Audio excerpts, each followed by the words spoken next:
नमस्कार। एक बात बताइए, एक खाली मकान, घर कैसे बनता है? मतलब सिर्फ दीवारों और छत से तो घर नहीं बनता है ना? आज की कहानी दोस्ती की है, जायकेदार खाने की है और एक बिल्कुल नई शुरुआत की है। ये कहानी है कि कैसे एक नया सा अपार्टमेंट अपनेपन की खुशबू से महक उठता है। और ये जो लाइन है ना, घर वो है जहां तुम्हारे अपने लोग आते हैं और महसूस करते हैं कि वो बिलोंग करते हैं। बस यही इस पूरी कहानी का दिल है। घर कोई बिल्डिंग नहीं, बल्कि एक फीलिंग है, एक एहसास। एक ऐसी जगह जहां अपने लोग आएं और उन्हें लगे कि हाँ, ये अपनी जगह है। और आज की कहानी बस इसी एहसास को बनाने के बारे में है। तो चलिए मिलते हैं इस कहानी के हीरो से। रविंद्र रविंद्र बेंगलोर में एक सॉफ्टवेयर इंजीनियर हैं। करीब 3 साल दोस्तों के साथ पीजी में रहने के बाद फाइनली उन्होंने एक बड़ा स्टेप लिया। इलेक्ट्रॉनिक सिटी फेज 1 के डोडाथोकुरु में अपना पहला 2 BHK फ्लैट ले लिया। मतलब एक बिल्कुल नई शुरुआत। सोचिए, जब रविंद्र ने पहली बार उस खाली फ्लैट में कदम रखा होगा, एक तरफ आज़ादी की फीलिंग और दूसरी तरफ थोड़ी सी जिम्मेदारी, है ना? और उनके दिमाग में ना बस एक ही प्लान था कि इस घर को दोस्तों की हंसी और खाने की महक से भर देना है। खाना बनाना उनका पैशन जो था, खासकर ओडिया, बंगाली और नॉर्थ इंडियन डिशेस। और वो बस इस पैशन को अपने दोस्तों के साथ शेयर करना चाहते थे। तो भाई, इस नए मकान को घर बनाने का सबसे अच्छा तरीका क्या हो सकता है? जाहिर है, एक शानदार दावत। तो रविंद्र ने फैसला किया कि वो अपने सारे दोस्तों को बुलाएंगे और बस यहीं से कहानी का असली मजा शुरू होता है। तो उन्होंने उठाया फोन और व्हाट्सएप पर एक सीधा सा दिल से भरा मैसेज भेजा। लंच होममेड ओडिया स्पेशल, सब आना, नो एक्सक्यूजेज, स्माइली। और बस इसके बाद तो जवाबों की जैसे बाढ़ आ गई। हर्षिता, मोनिका, अमित, मतलब हर कोई आने के लिए एक्साइटेड था। पार्टी का माहौल तो मैसेज में ही बन गया था। अब देखिए, ये कोई रैंडम मेन्यू नहीं था। रविंद्र ने इसे बहुत सोच समझकर बनाया था। एक तरफ उन्होंने अपनी जड़ों से जुड़ी एक खास ओडिया डिश रखी, दही बैंगन, और दूसरी तरफ सबके फेवरेट चिकन करी और आलू भाजा को भी शामिल किया। मतलब ये मेन्यू ना उनके दिल का एक टुकड़ा था।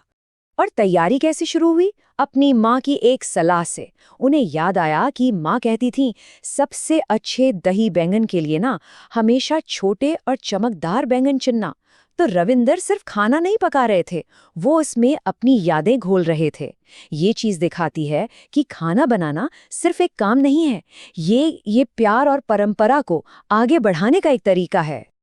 और फिर वो दिन आया, संडे, और जो शुरू हुआ वो एक असली कुकिंग मैराथन था।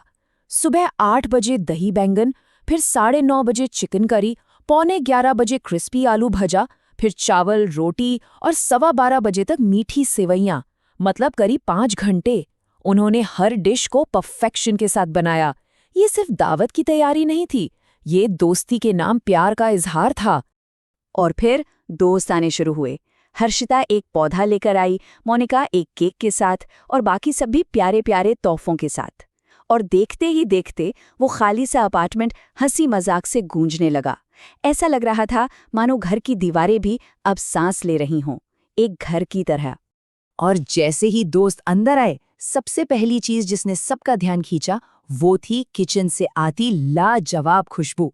और दीक्षित तो खुद को रोक ही नहीं पाया, बोला, किचन से क्या स्मेल आ रही है यार, भूख लग गई। और फिर जब सबने खाने का पहला निवाला लिया, एक पल के लिए कमरे में एकदम शांति, और फिर शुरू हुई तारीफों की बौछार। मोनिका का तो रिएक्शन देखने लायक था। ये दही बैंगन, मेरे पास शब्द नहीं है, ये बहुत अच्छा है। मतलब खाना वाकई जबरदस्त था, खासकर वो दही बैंगन। और बात सिर्फ स्वाद की नहीं थी, खाना लोगों को उनकी यादों से भी जोड़ रहा था। प्रीति रंजन ने कहा, आलू भजिया ने मुझे मेरे बचपन की याद दिला दी, बिल्कुल वैसा ही जैसा मेरी माँ बनाती थी। यही तो खाने का असली जादू है। और फिर आया सबसे मजेदार कॉम्प्लीमेंट रंजन की तरफ से। उसने मजाक में कहा, रवि, तू आईटी इंजीनियर है या शेफ? क्योंकि ये कोडिंग से ज्यादा इंप्रेसिव है। और सही में ये मजाकिया कॉम्प्लीमेंट रविंदर के टैलेंट और उन 5 घंटों की मेहनत का सबसे बड़ा इनाम था। उसने सिर्फ खाना नहीं बनाया था, उसने एक एक्सपीरियंस तैयार किया था। अब शाम हो चुकी थी। सब लोग पेट पूजा के बाद बालकनी में कॉफी के साथ बैठे थे। माहौल अब थोड़ा शांत और गहरा हो गया था। पेट भरने के बाद अब दिल की बातें शुरू हो रही थीं। और इन्हीं बातों बातों में इस मुलाकात का असली मतलब सामने आया।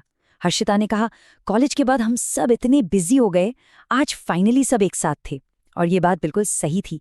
ये सिर्फ एक हाउस वार्मिंग पार्टी नहीं थी, ये अपनी उस चुनी हुई फैमिली के साथ फिर से जुड़ने का एक बहुत ज़रूरी मौका था। एक ऐसा पल जो इस भागदौड़ भरी जिंदगी में अक्सर कहीं खो जाता है। और रविंद्र के लिए ये एक गहरी संतुष्टि का पल था। उन्होंने वाकई अपने नए मकान को एक असली घर में बदल दिया था। एक ऐसी जगह जहां दोस्ती और मजबूत होती है, जहां यादें बनती है। तो आखिर में इस कहानी से हमें खुशी की कौन सी रेसिपी मिलती है? इसका असली सार क्या है? इसका जवाब मिला पार्टी के बाद व्हाट्सएप ग्रुप पर आए मैसेजेस की बाढ़ में। हर्षिता का मैसेज था, अब तक का सबसे अच्छा संडे, दिल का निशान। मोनिका ने लिखा, मैं अभी भी फुल हूँ। हाँ, वो कमाल था। अमित पूछ रहा था, अगली पार्टी कब? 25।